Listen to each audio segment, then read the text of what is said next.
அன்பு உறவுகளுக்கு இனிய வணக்கங்கள். இன்றைய பதிவுல தனுசு ராசி அன்பர்களுக்கு உங்க வாழ்வை மாற்றக்கூடிய மிக முக்கியமான பரிகாரத்தை பத்தி தெளிவாகவும் விரிவாகவும் இந்த பதிவுல நாம பார்க்க போறோம். நிறைய பயனுள்ள தகவல்கள் இந்த வீடியோல கொடுத்திருக்கோம். கொஞ்சம் கூட வீடியோவை ஸ்கிப் பண்ணாம முழுமையா பார்க்க முயற்சி செய்யுங்க. வாங்க வீடியோக்குள்ள போலாம். தனுசு ராசியை பொறுத்த வரைக்கும் மூலம் 1, 2, 3, 4 பாதங்கள், பூராடம் 1, 2, 3, 4 பாதங்கள், உத்திராடம் 1ஆம் பாதத்தை உள்ளடக்கியது தனுசு ராசி. தனுசு ராசிக்கு அதிபதி குரு பகவான்.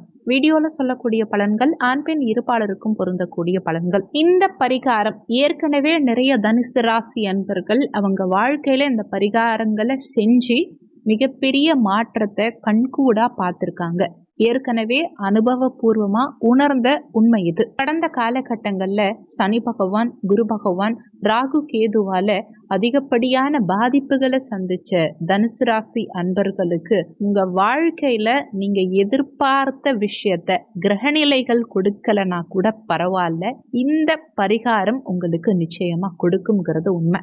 7.5 சனி முடிஞ்சிருச்சா அப்படின்னே நிறைய தனுசு ராசி அன்பர்களுக்கு ஒரு கன்ஃபியூஷன் இருக்கு. ஏன்னா அந்த தாக்கம் இன்னும் கூட பெருசா குறையவே இல்லை. பலவிதமான பிரச்சனைகள் இன்னும் தொடர்ந்துட்டு தான் இருக்குங்கிறது தான் உண்மை. குரு பகவான் 6ஆம் இடத்துல இருந்து எதிரிகளையும் நோய் தாக்கத்தையும் அதிகமா கொடுத்துக்கிட்டே தான் இருக்கார். அது ஒரு பக்கம் இருக்கட்டும். பொருளாதார ரீதியா நிறைய பிரச்சனை, ஷேர் மார்க்கெட்ல இன்வெஸ்ட்மெண்ட் பண்ணி அங்கேயும் பிரச்சனை, நண்பர்களால துரோகத்தை அனுபவிச்சுட்டு இருக்கீங்க, வேலை கிடைக்காம நிறைய தனுசு ராசி அன்பர்கள் வாழ்க்கையில வீட்டிலேயே முடங்கி கிடக்குறாங்க.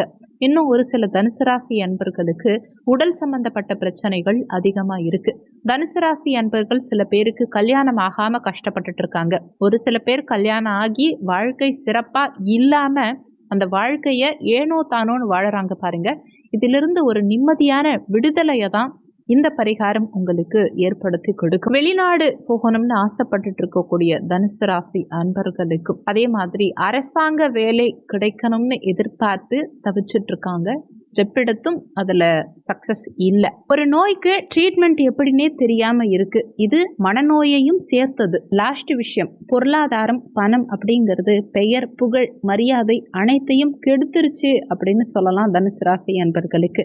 உங்க வாழ்க்கையில இந்த பரிகாரம் கண்டிப்பா எல்லா விதமான பிரச்சனைகளையும் சுமூகமா மாற்றும். இப்ப பரிகாரத்தை பார்க்கலாம். முதல்ல நீங்க பிறந்த தேதி, அது ஆங்கில தேதி, தமிழ் தேதி இல்ல, ஆங்கில தேதி. உதாரணத்துக்கு நீங்க 10ஆம் தேதி பிறந்திருக்கீங்க அப்படின்னா அதே தேதி தேய்பிறையில எப்ப வருதுன்னு பாருங்க.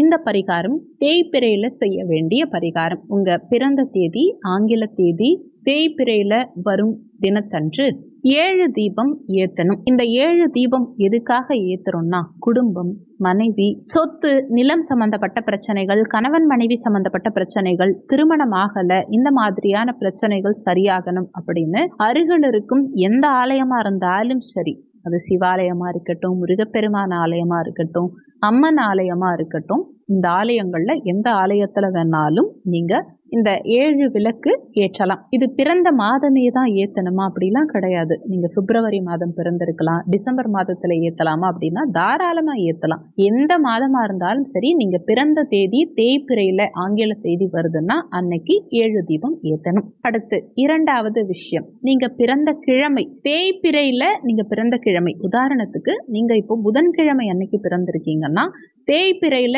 வரக்கூடிய புதன்கிழமை அன்னைக்கு 9 தீபம் ஏத்துங்க.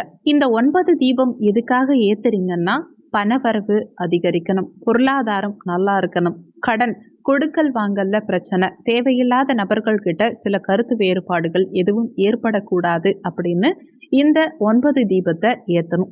இதுவும் கோவில்ல மட்டும்தான் ஏத்தணும், வீட்டுல ஏத்தக்கூடாது. கடைசி பௌர்ணமி அன்னைக்கு, அது நீங்க பிறந்த மாதமா இருக்கணுங்கிற அவசியம் கிடையாது. நீங்க இப்போ மார்ச் மாதம் பிறந்திருக்கீங்கன்னா மார்ச்ல வரக்கூடிய பௌர்ணமி அப்படி கிடையாது. எந்த மாதத்துல வேணாலும் பரவாயில்ல, பௌர்ணமி அன்னைக்கு இந்த தீபம் நீங்க ஏத்தணும். பௌர்ணமி தினத்துல 21 தீபம் 21 கவுண்டிங்ல தீபம் ஏத்தணும். இது கண்டிப்பா ஆர்டர் கிடையாது. முதல்ல பிறந்த தேதி 7 தீபம், அடுத்து பிறந்த கிழமை 9 தீபம், அடுத்து பௌர்ணமி 21 தீபம், இப்படி ஆர்டர் கிடையாது. மாதத்துல பௌர்ணமி வரும்போது என்ன ஃபர்ஸ்ட் வருதோ, உதாரணத்துக்கு ஃபர்ஸ்ட் பிறந்த கிழமை வருதுன்னா 9 தீபம் ஏத்திடுங்க. அடுத்து பௌர்ணமி வருதுன்னா 21 தீபம் ஏத்திடுங்க. அடுத்து பிறந்த தேதி வருதுன்னா 7 தீபம் ஏத்திடுங்க. இது 3 ஆர்டரா தான் பண்ணணுங்கிற அவசியம் கிடையாது. ஆர்டர் மாத்தியும் பண்ணலாம். எது ஃபர்ஸ்ட் வருதோ அதை நீங்க ஃபாலோ பண்ணிக்கலாம். ஆனா பிறந்த தேதியிலையும் பிறந்த கிழமையிலையும் ஏற்றக்கூடிய தீபங்களை நீங்க மாலை வேளையிலையோ அல்லது பகல் வேளையில கூட ஏத்திக்கலாம் தாராளமா. ஆனா பௌர்ணமி அன்னைக்கு ஏற்றக்கூடிய 21 தீபம் மட்டும் நிச்சயமா மாலை வேலை அல்லது இரவு வேளையில ஏத்துறது விசேஷம். பௌர்ணமி அன்னைக்கு கண்டிப்பா இரவு நேரத்துல ஏத்துங்க. மாலை வேலை ஆப்ஷனல் தான்.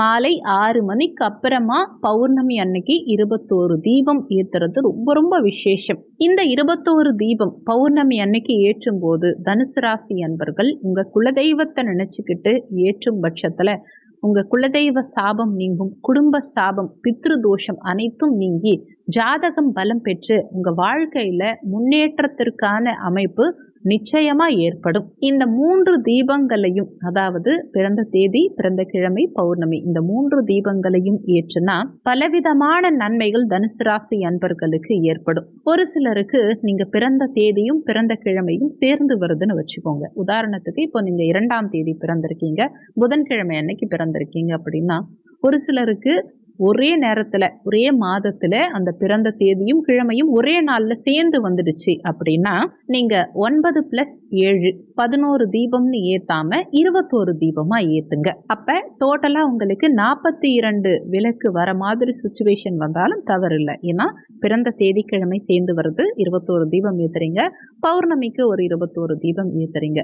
இப்ப சேர்த்து 42ங்கிற கவுண்டிங் இருந்தாலும் கவலைப்பட வேண்டாம். இந்த விஷயத்த நீங்க ஃபாலோ பண்ணும்போது உங்களுக்கு அனைத்து விதமான ஜாதக தோஷங்கள், தசாபுத்தி பிரச்சனைகள், கோச்சார பிரச்சனைகள் அனைத்தும் சரியாகி ஜாதகம் பலம் பெறுங்கிறது தான் உண்மை.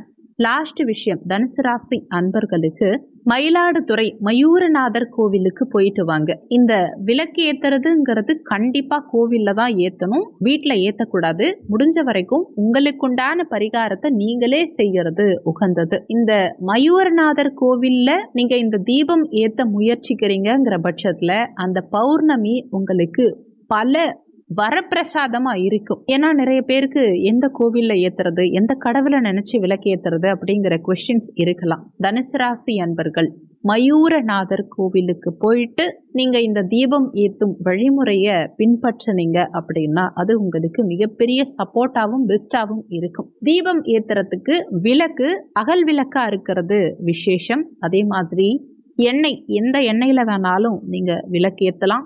எந்த திசை பார்த்து வேணாலும் விளக்கேற்றலாம். தெற்கு திசை மட்டும் அவாய்ட் பண்ணிக்கோங்க, தெற்கு திசை வேண்டாம். இந்த விஷயத்த நீங்க ஃபாலோ பண்ணி பாருங்க. ஒரு முறை செஞ்சுட்டு விட்டுடலாமான்னா அது உங்க விருப்பம். ஆனா ஒவ்வொரு தேய்பிரையிலையும் வரக்கூடிய, நீங்க பிறந்த கிழமையிலையும் ஏற்றலாம். பிறந்த தேதி எல்லாம் தேய்பிரையிலையும் வர்றது கஷ்டம்தான், வர வாய்ப்பு இல்லை. ஆனா பிறந்த கிழமை எல்லாம் தேய்பிரையிலையுமே வரும். பௌர்ணமி ஒவ்வொரு மாதமும் வரும். கண்டினியூஸா ஃபாலோ பண்ணி பாருங்க. உங்க வாழ்க்கையில எவ்வளவு பெரிய மாற்றம் நிகழுதுங்கிறத கண் கூட நீங்க பாப்பீங்க.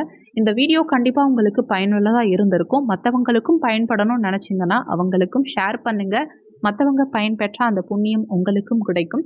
இந்த வீடியோல உங்களுக்கு ஏதாவது சந்தேகம் இருந்தா கீழே இருக்க கமெண்ட் செக்ஷன்ல சொல்லுங்க. நன்றி.